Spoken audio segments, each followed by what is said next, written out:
Dimri sjell me vete një rritje të virozave dhe gripit sezonal, duke përfshirë edhe rastet e COVID-19. Në Shqipëri, mjekët dhe ekspertët shëndetësor paralajmërojnë qytetarët për rëndësinë e kujdesit të hershëm dhe masave parandaluese. Simptomat më të zakonshme janë ethe, koll, rrjedhja e hundëve dhe lodhja, që kërkojnë vëmendje të menjëhershme. Për të mbajtur shëndetin gjatë sezonit të ftohtë, specialistët këshillojnë larjen e rregullt të duarve dhe shmangjen e kontakteve të afërta kur ndihen simptomat e sëmundjeve respiratore. Vaksinimi kundër gripit dhe COVID-19 mbetet një mënyrë efikase për të parandaluar sëmundjet dhe për të zvogëluar komplikacionet. Prindërit duhet të jenë të vëmendshëm ndaj simptomave tek fëmijët dhe të reagojnë me kujdes të menjëhershëm. Konsultimi me mjekun dhe qëndrimi në shtëpi kur është e nevojshme ndihmon në mospërhapjen e sëmundjes.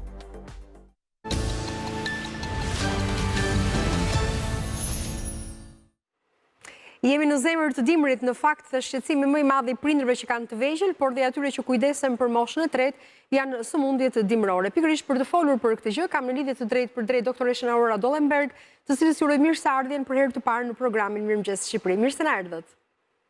Mirë se ju gjeta.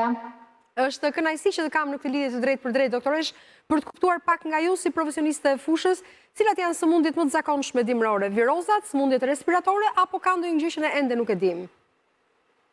Fillimi i këtij viti të ri faktikisht është pikërisht në zemrën e dimrit, pasi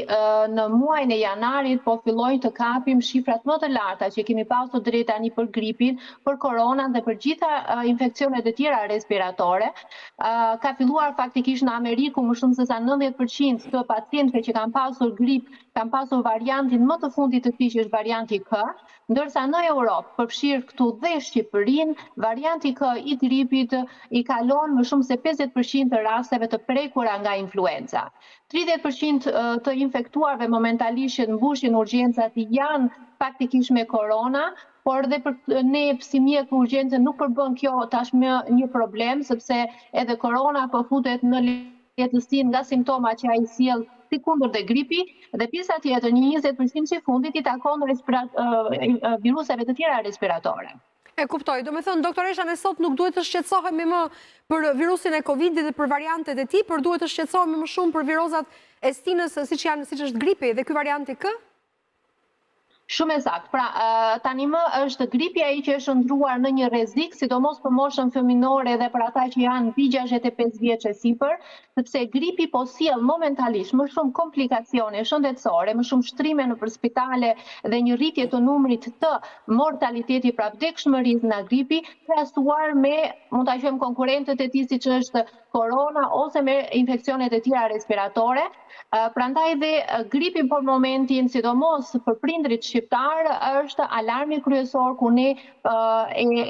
rrisim sensibilitetin për parandalim, qoftë në rrugë vaksinore, por edhe në rrugë të izolimit të fëmijës në ditët kur ai ka simptomat e gripit. Sa ditë duhet një prind të mbajë fëmijën në shtëpi pa kontaktuar me mjekun pediatër, kur bëhet fjalë për gripin dhe kur ai sidomos nuk ka këto simptomat dhe shenjat agresive siç po shpjegoni ju? Ndryshe nga të rriturit, fëmijët reagojnë ndaj infeksioneve respiratore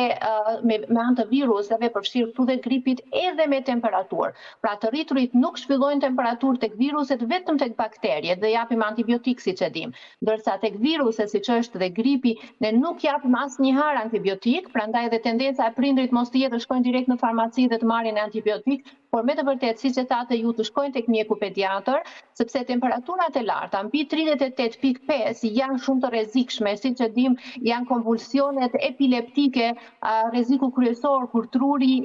kalon në temperaturë të lartë dhe nuk trajtohet. Prandaj për të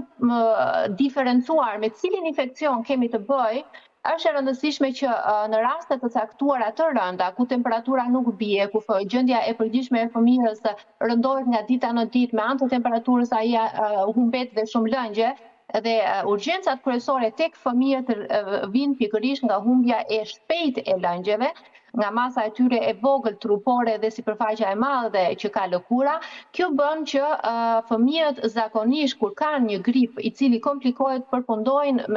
nga prindit e tyre shumë shpejt tek urgjenca sepse fëmia humbet vetdijen. Prandaj dhe për të parandaluar këtë ecuri mund ta quajmë akute dhe të frikshme për çdo prind që fëmia papritmas nuk flet, nuk reagon, atëherë duhet që në momentet e para kur temperatura shkon mbi 38.5, pra që është temperaturë e lartë, duhet që të shkojmë tek mjeku i familjes ose tek mjeku i pediatër për të marrë të paktën një antipiretik që i quajmë pra një medikament për të ulur temperaturën.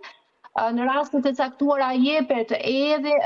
bëhet dhe një analizë gjaku për të parë nëse kemi diçka më të rëndë dhe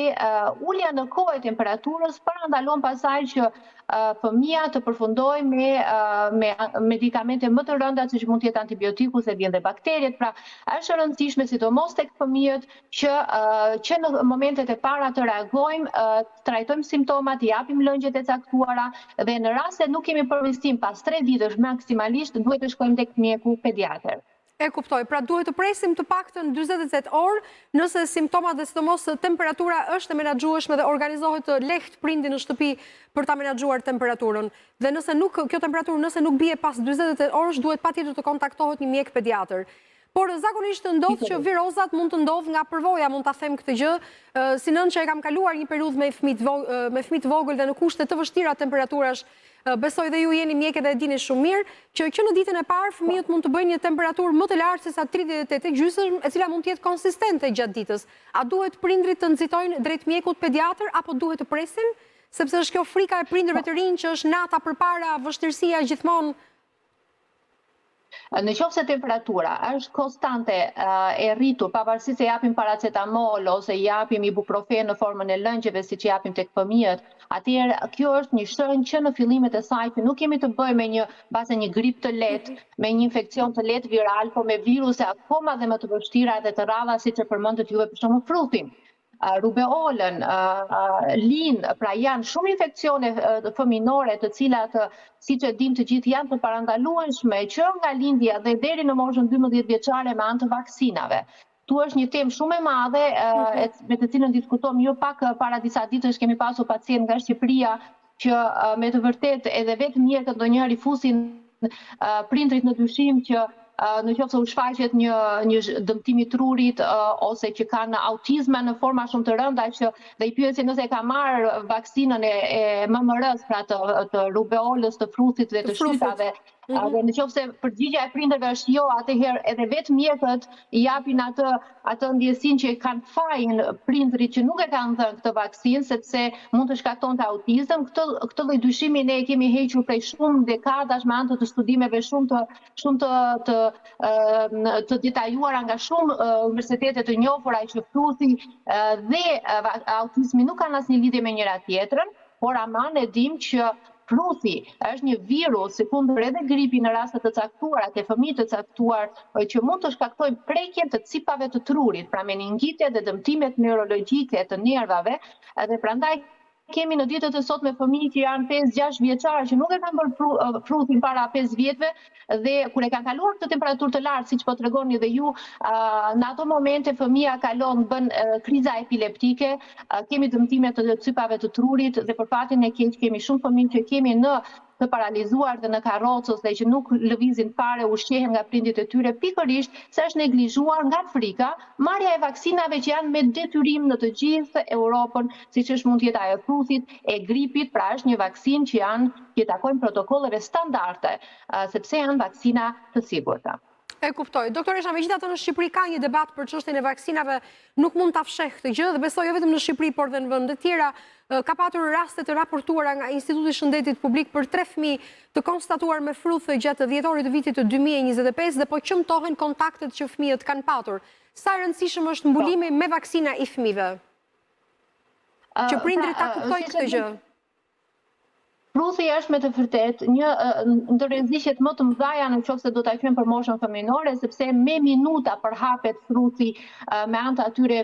lëngjeve që kemi në fshikzat, janë pika të vogla të mbushura me fshiksa pra me viruse në lëkurë të fëmijës, dhe në momentin që ato hapen dhe në këtë kohë fëmija ka zakonisht dhe temperaturë që rritet nga dita në ditë dhe fëmija nuk ka qëndruar në shtëpi siç e tham, pra e kemi injoruar izolimin, kemi thënë se fëmia vetëm ka pak temperaturë dhe po e çojmë përsëri në kopësh ose në cerdhe, dhe në ato moment kur çdo fëmijë që preket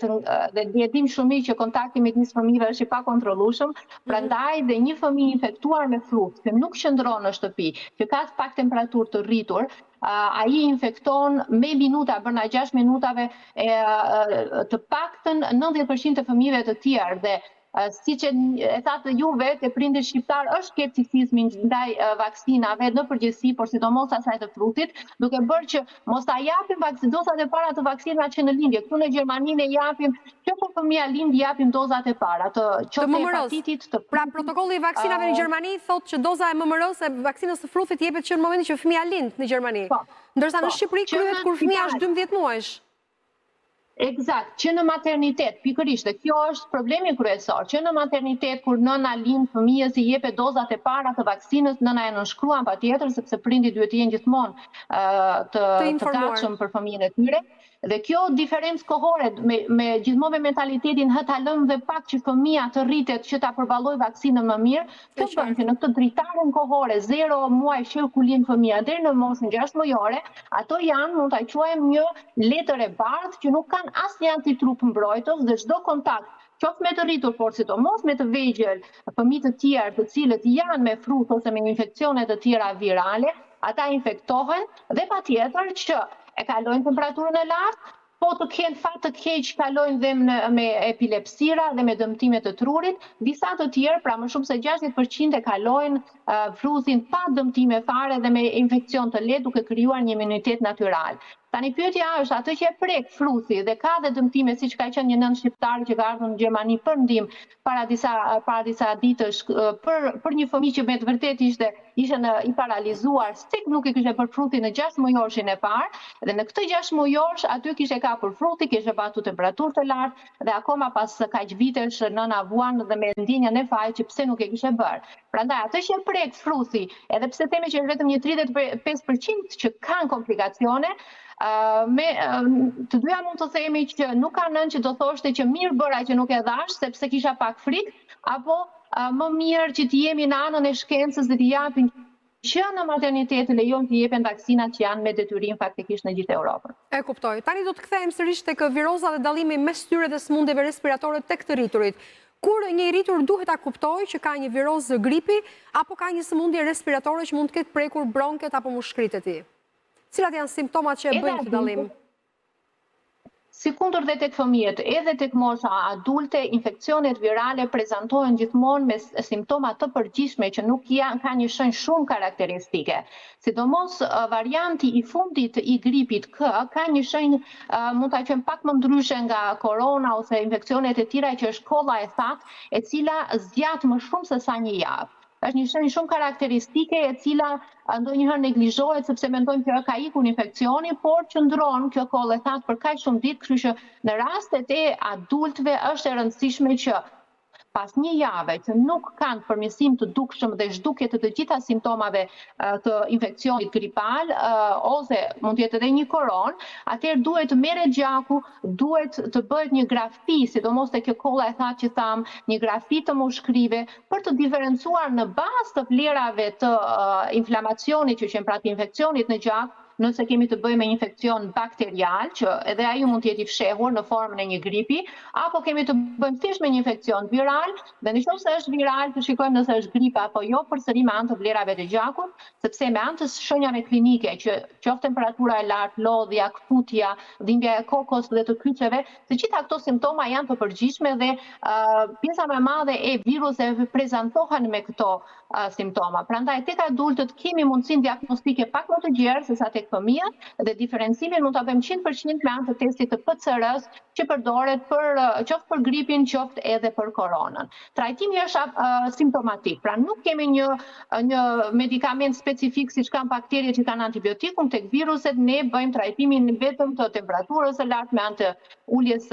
me anë të paracetamolit e aspirinës, lëngjet më shumë se sa 3 litra në ditë, marrjen e antioksidantëve siç është vitamina C e dozuar lart, pra këto janë 3 hapat kryesore. E kuptoj. Dhe pyetjen e fundit e kam, si mund të bëhet dallimi mes atyre që kanë një koll alergjike dhe kësaj kollës së thatë që mund të ketë lënë virusi i gripit K? Se ka shumë që po e ndjekin programin, në këto momente, doktoresha, dhe më shkruajnë në këto çaste pikërisht për të bërë këtë dallimin që ta kuptojnë, nëse bëhet fjalë për grip apo për kollën alergjike që i shoqëron. Kjo është një pyetje shumë e saktë, më duket se po flas me një kolege mjeke, të falenderoj. Është një ndër diferencimet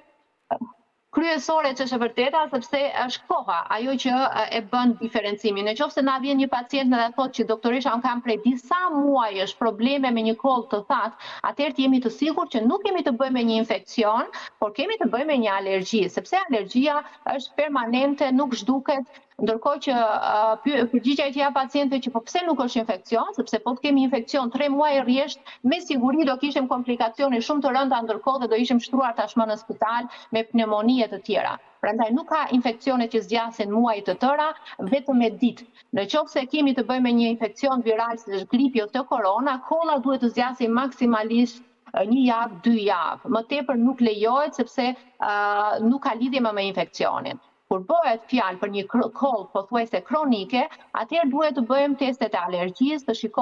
shkojmë tek mjeku alergolog, ka disa teste që bëhen në lëkurë për të parë nëse ambienti, sidomos tani në stinën e dimrit, ngrohtësia me lagështinë e ambienteve ku jetojmë ose punojmë, ndonjëherë ka qoftë myk, i cili është arsyeja kryesore e kollës alergjike, ose janë produkte të caktuara ushqimore me laktozë e të tjera, të cilat shkaktojnë një kollë kronike dhe në këtë rast duhet të marrim atë medikamentin mbase më të fortë që të gjithë kanë frikë që janë kortizonikut, por formë të sprejve që ka një dozë shumë të ulët. Kështu që në këtë rast na duhet thjesht një sprej për hundët dhe për fytin. Dhe pyetjen e fundit e kam dhe do doja një përgjigje sintetike nga ju. Ju jeni profesionistë dhe jam e sigurt do më jepni një përgjigje të shkurtër në rastin kur ne përpiqemi të menaxhojmë pikërisht virozat e stinës apo gripin apo sëmundjet e tjera respiratore nga cilat mund të jemi prekur, a mund të themi se Shqipëria e ka mbritur pikun e infektimeve në çastet që flasim sipas informacioneve që ju keni, apo e presim ende deri në fund të janarit? Studimet epidemiologjike tregojnë që pikërisht fundi i janarit dhe fillimi i shkurtit të shënojnë shifrat më të larta, sepse tani në fillimin e vitit kemi hapjen qoftë institucioneve, shkollave dhe çerdheve, që do të thotë që edhe përhapja e këtyre virozave është në rritje e sipër. Prandaj dhe urgjencat në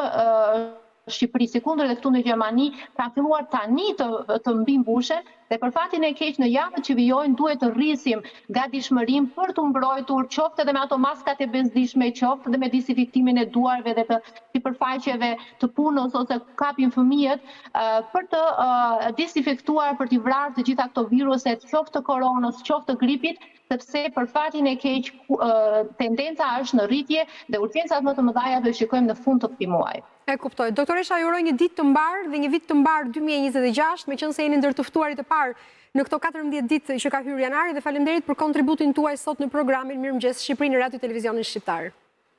Ishte shumë kënaqësi dhe juve me mbarësi dhe urojmë pa viroza. Shpresojmë të lumë të goja, thot populli shqiptar. Eci më tej të nderuar teleshikues, do të bëjmë një ndërprerje të shkurtër për të kaluar nga shëndeti tek një aktualitet me të cilën Shqipëria u përball dhe edicionet e lajmeve gjatë ditës së kaluar për shkak të aratisjes nga Spitali Infektiv i Durrësit i një personi të izoluar në dhomat dhe qelitë e izolimit në burgun e Durrësit si Altin Ndoci. Do të bëjmë një shkëputje të shkurtër të reklamave, do të ndikim pak kronikën e lajmeve që na rikthen në atmosferën e ditës së dieshme, do të shkojmë në një lidhje të drejtë për drejtë me gazetarin Lusi Përgjegji për të na treguar pak se çfarë po ndodh, çfarë ka ndodhur në orët e natës me gjuetin e policisë dhe deri ku janë kërkimet.